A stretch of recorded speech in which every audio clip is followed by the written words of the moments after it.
I grew up in Charlotte, North Carolina, a city that balanced Southern charm with the buzzing energy of modern life. My name is Emily Parker, and by the time I turned 36, I thought I had everything figured out. I had a stable career as a project manager at a mid-sized tech company, a circle of friends who had been with me since college, and a marriage to Daniel, my husband of 11 years. But like many stories that take a turn in ways we never anticipate, mine began when I started to wonder about limits, about where comfort ends and challenges begin. It wasn't about betrayal in the way people think of it. It was about testing myself, my choices, and the boundaries of trust in relationships. The beginning of restlessness. Daniel and I met during our years at the University of North Carolina. He was funny, outgoing, and endlessly supportive of every ambition I ever had. Over time, we built a life together. A townhouse in a quiet neighborhood, holidays with family, weekend hikes through the Blue Ridge Mountains, and a rhythm that felt safe. But somewhere along the way, that safety started to feel like a cage. Not because of Daniel, he was still the same steady man I fell in love with, but because I had grown restless with myself. I began questioning whether I had ever really tested the boundaries of who I was. My best friend, Olivia, used to tease me about how cautious I was. "Emily, are the type of person who checks the expiration date on bottled water," she laughed once. And maybe she was right. I had built my life around safety, predictability, and doing the right thing. But now, in my mid-30s, I felt a growing itch. What would happen if I challenged myself? What if I invited change, instead of fearing it? The spark. The moment of realization came during a company retreat in Asheville. We were asked to do a trust exercise, where we leaned backward into the arms of colleagues. I froze.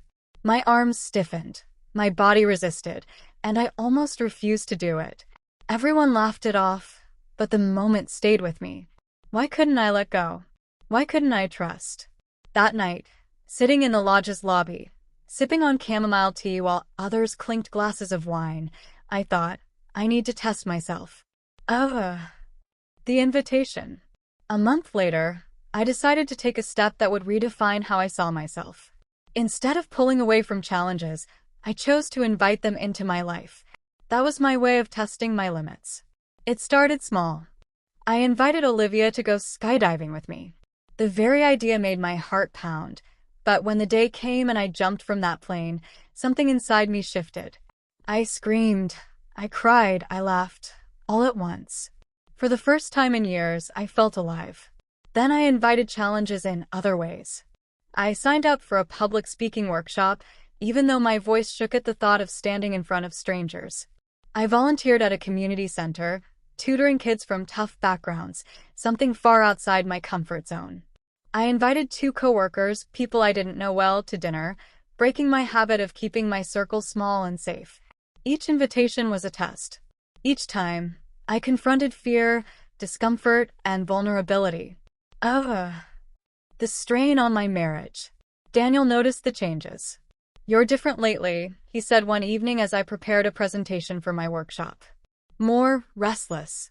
"I just want to push myself," I explained. "I don't want to live the rest of my life inside a bubble." He nodded, but I could see the unease in his eyes. Daniel loved predictability. He thrived on routines: Friday pizza nights, Saturday morning jogs, Sunday church. My sudden hunger for change unsettled him. One evening, after I mentioned signing up for a half marathon, he asked quietly, "Is this about me? Am I not enough anymore?" His words hit me like a stone. This wasn't about him. But I realized that in testing myself, I was unintentionally testing the limits of our marriage too. A crossroads. The real test came when Olivia invited me on a week-long hiking trip through the Rockies. It meant leaving work behind, leaving Daniel behind, and embracing an adventure filled with uncertainty. Daniel hesitated. "A week? With no cell service? Emily, what if something happens?" "Then I'll figure it out," I said, surprising even myself with the firmness of my voice. The trip was brutal and beautiful. My legs ached. My lungs burned in the high altitude, but every sunrise over the mountains reminded me why I was there. I was confronting my limits and realizing they were far beyond what I had believed. But when I came home, things felt different. Oh, confrontation. Daniel sat me down one evening. Emily, he began, I don't recognize you anymore. You're chasing something, and I don't know if I can keep up. I looked at him, my heart torn. I'm not running from you. I'm running toward myself. Don't you see? For years I played it safe, but now I want to live. I need to live. He stayed silent for a long moment. Finally, he whispered, and where do I fit in that picture? It was the hardest question of all. The true test. Infidelity in my story wasn't about another person. It wasn't about betrayal of vows in the traditional sense. It was about being unfaithful to myself for too long, ignoring my own needs, silencing my own voice, and living only in the safety of what others expected from me. The moment of truth came when I realized that being true to Daniel also meant being true to myself. I couldn't sacrifice my own growth for the comfort of routine, but I also couldn't abandon the man who had stood by me for over a decade. So I chose a middle path. I invited Daniel into my world of change. At first, he resisted, but slowly he joined me on shorter hikes, on new food experiences, on volunteering weekends. It wasn't easy. Sometimes he pushed back. Sometimes I had to slow down. But together, we found a new rhythm. What I learned. Looking back now, I realize that testing limits doesn't always mean breaking bonds.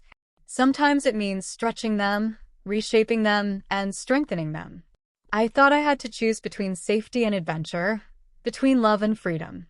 But the truth is, I could have both if I was willing to communicate, to compromise, and to keep inviting change. Life isn't about staying inside the bubble, nor is it about recklessly bursting it. It's about expanding it little by little until it can hold all the parts of who you are. And that, I believe, is the truest kind of faithfulness, not just to a partner, but to yourself. Closing reflection. When I look back on that season of my life, I don't regret a single invitation I made, to adventure, to challenge, to discomfort. Each one taught me something valuable. But the most important invitation of all was the one I extended to Daniel, to walk beside me as I discovered new parts of myself. And in saying yes, he didn't just test his limits, he expanded them too. Together we grew. And together we keep growing.